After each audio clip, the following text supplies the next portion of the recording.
Quando a gente pensa em bossa nova, quais nomes vêm à cabeça? João Gilberto, Tom Jobim, certo?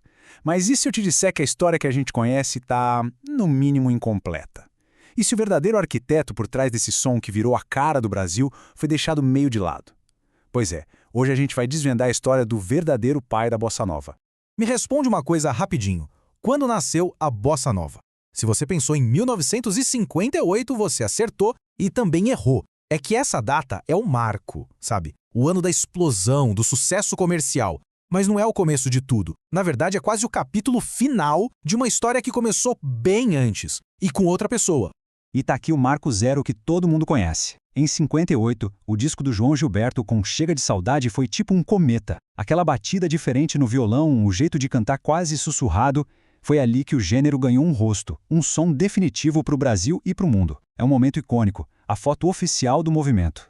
Só que aqui que a história fica de verdade interessante. Porque muito antes dos holofotes, antes do sucesso mundial, já tinha alguém ali nos bastidores, nos bares e boates do Rio, misturando as coisas de um jeito que ninguém nunca tinha feito. Alguém estava, sabe, construindo os alicerces da casa que outros, mais tarde, iriam decorar e apresentar para o mundo.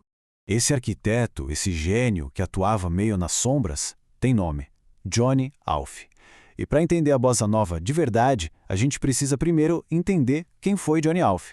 Então, bora mergulhar na história do cara que, sem exagero nenhum, pode ser chamado de o verdadeiro pai do movimento. E olha só, não pensem que essa afirmação é polêmica ou coisa da minha cabeça. O próprio Tom Jobim, um dos maiores símbolos do movimento, e o Rui Castro, que é simplesmente o maior biógrafo do gênero, ambos concordam. Johnny Alf foi o verdadeiro pai da bossa nova. Quando os maiores especialistas no assunto afirmam isso, a gente precisa, no mínimo, prestar atenção. Mas afinal, quem era Alfredo José da Silva, o homem por trás do nome artístico Johnny Alf? Ele era, basicamente, uma ponte musical que conseguiu conectar dois mundos. De um lado, a alma rítmica do nosso samba. Do outro, a complexidade, a sofisticação harmônica do jazz americano. Uma mistura que, para a época, soava como música vinda do futuro. Ok, mas como é que alguém chega nessa sonoridade tão única? A resposta não está só no talento dele, que era imenso, mas está também nas origens. Para entender a música, a gente precisa investigar as raízes desse gênio. E a formação musical dele foi uma coisa completamente improvável, o que talvez explique tudo. Essa linha do tempo já nos dá um bom panorama da vida dele. Nasceu em Vila Isabel, um dos berços do samba no Rio, teve uma infância difícil, mas o ponto de virada tá ali, ó. Aos 9 anos, ele começa a estudar piano clássico. Guarda essa informação. Essa base erudita misturada com o samba que ele ouvia na rua foi a chave para a genialidade dele. E aqui a gente vê o paradoxo que definiu o som dele. De um lado, a disciplina, a técnica super refinada do piano clássico. Do outro lado, o swing do samba de Vila Isabel e a modernidade do jazz americano, que ele ouvia principalmente nas trilhas sonoras do cinema. A música do Johnny Alf nasceu justamente no encontro desses dois mundos que até então não se conversavam. E aqui tem um detalhe que é absolutamente crucial. Como é que um jovem de origem humilde, filho de empregada doméstica, teve acesso a uma formação musical de elite? Simples. Os estudos dele foram pagos pelos patrões da mãe dele. Isso nos mostra a dimensão do talento do cara. Era um talento tão óbvio, tão gigante, que conseguiu furar a bolha de classe para ter acesso a uma educação que, no fim, mudaria a música brasileira para sempre. Certo, então a gente já entendeu que ele tinha as influências certas e uma formação totalmente única. Mas como é que ele misturou tudo isso na prática? Agora a gente vai entrar no laboratório musical do Johnny Alf para entender a fórmula, a verdadeira alquimia sonora que deu origem à bossa nova. A receita dele pode ser resumida em alguns passos. Primeiro, ele pegava a base, o tempero principal, o ritmo pulsante do samba. Depois, por cima disso, ele colocava uma camada de harmonia super sofisticada, inspirada no jazz. Sabe, acordes cheios de notas, inesperados, que coloriam a música de um jeito novo. E aí, vinha o toque final, a arma secreta, a técnica do piano clássico. Um toque leve, claro, muito diferente do piano mais percussivo do samba tradicional. O resultado de tudo isso?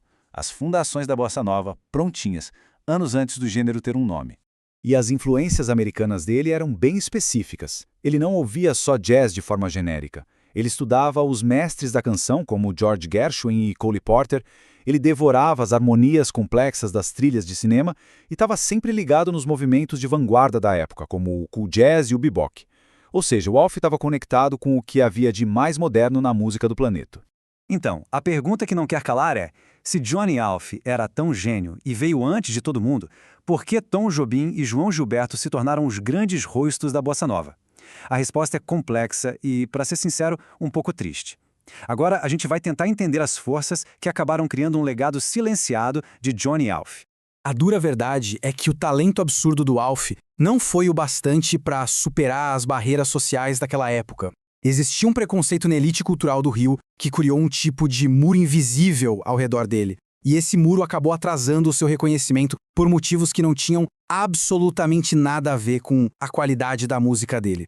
A sua origem social humilde, a sua raça e a sua orientação sexual foram fatores que infelizmente pesaram contra ele. Num Brasil que estava vendendo para o mundo a imagem do garoto de Ipanema, branco, de classe média alta, da Zona Sul, a figura de Johnny Alf simplesmente não se encaixava no molde, no pôster. E esses preconceitos criaram obstáculos que só a música dele, infelizmente, não conseguiu derrubar. E o resultado direto de tudo isso foi um apagamento histórico. Enquanto outros artistas que talvez enfrentassem menos barreiras sociais chegavam ao estrelato com um som que ele ajudou a criar, Johnny Alf ficava à margem. O reconhecimento do grande público até veio, mas veio tarde demais, quando o protagonismo da história já tinha sido entregue a outros nomes. E assim, a história do Johnny Alf nos deixa com uma reflexão bem incômoda. Que ele foi um gênio musical, não há dúvida. Mas a trajetória dele nos força a perguntar: se o verdadeiro pai de um movimento tão famoso foi quase apagado, quantos outros pioneiros em quantas outras áreas da arte, da ciência, a história que a gente aprendeu simplesmente escolheu esquecer? A pergunta fica no ar.